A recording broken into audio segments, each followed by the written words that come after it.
objections to the Bible basically come down to contradictions. And there are two types of contradictions: contradicting observed reality and contradicting itself. And in the Bible, you have two types of self-contradictions. One book contradicting another book, and one book contradicting itself. And both types actually happen. Now, it's interesting that I don't think there's any Christian apologist or just Christian activist who argues against science from a contradiction standpoint. They just argue that, well, they don't agree that the evidence indicates the conclusion that the scientists say. But that's just basically argument from incredulity, and it's weak. Whereas showing a contradiction is strong, because logically both sides of a contradiction cannot be true. So you're at least partially wrong if you're stating a contradiction. Both sides could be false, but certainly both sides cannot be true. So that's a very strong position to argue from. Now, in the case of the Bible, we have contradiction with observed reality. We also have contradiction or self-contradiction. Some of the examples of observed reality contradiction are, well, let's start with the creation story. According to Genesis, the universe is only 6,000 years old. We know it's not. We know that the earth was not formed before the sun, whereas that's of course what it says in Genesis. We know that all life forms are actually related. Some are closer related than others, whereas Genesis indicates that they were all independently created and poofed into existence. These all contradict observed reality, these statements from Genesis. And then you've got, of course, Noah's flood, which is absolutely contradicted by observed reality. So pretty much any of the miraculous or magical Bible stories are contradicted by observed reality. We have actual evidence that the story didn't happen, or we can simply show by the laws of nature that the story could not have happened. I mean, something even as simple, in Noah's Ark, you've got endless examples of things that couldn't have happened. Just take as a trivial example, penguins in Antarctica, polar bears in the North Pole.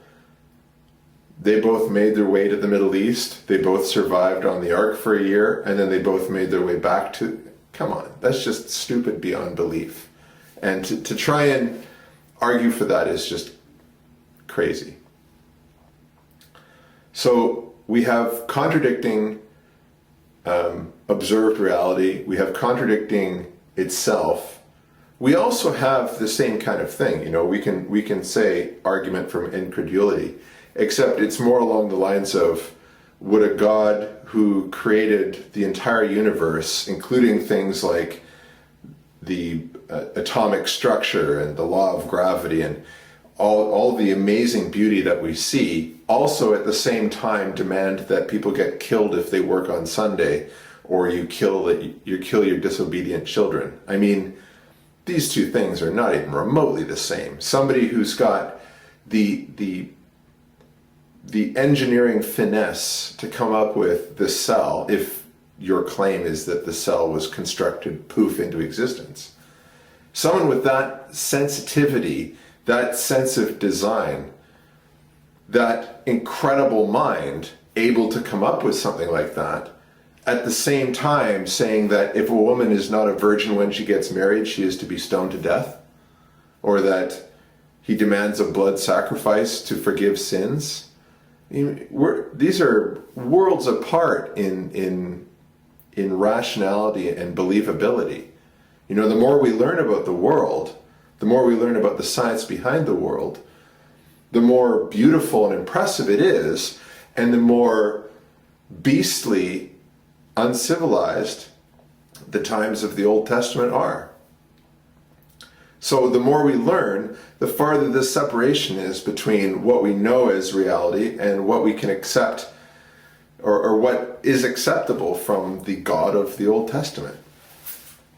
So on the side arguing against the Bible, we have contradiction, and I guess you could say incredulity, but it's reasonable incredulity. It's unreasonable to think that a super magical intelligent entity capable of creating everything, poof, into existence, cares about whether somebody was a virgin or not when they get married.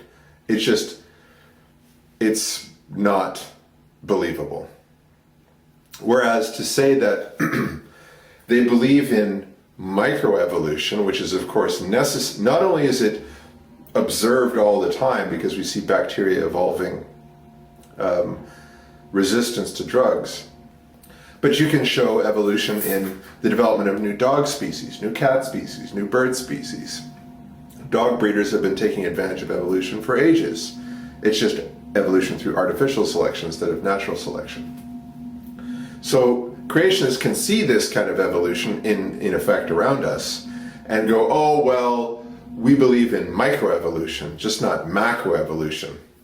And that's their incredulity, but it's weak because it's like the difference between saying, I believe you can walk 5 kilometers, but you can't walk 100 kilometers.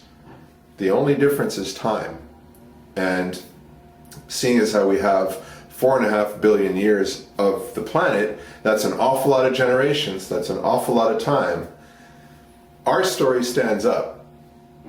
And you know, to try and make Noah's story work, where you only have one type of horse, one type of lion, one type of dog, because there's not enough room for all the species, they somehow believe that hyperevolution happened after all the animals got off the ark to create all the new species. So not only do they not believe in the standard model of evolution that scientists teach, where it's a smooth progression over time, they believe that there is no evolution until right after the ark. Then there's hyperevolution, and then no evolution again. It's just ridiculous. So anyway, I just wanted to point out that Christians' objections to science has no foundation in rationality. It's just they don't want to believe it because it points out that their book is false. Whereas our objection to the Bible is logically sound because it's based on contradiction, self-contradiction and contradiction with observed reality. Thank you.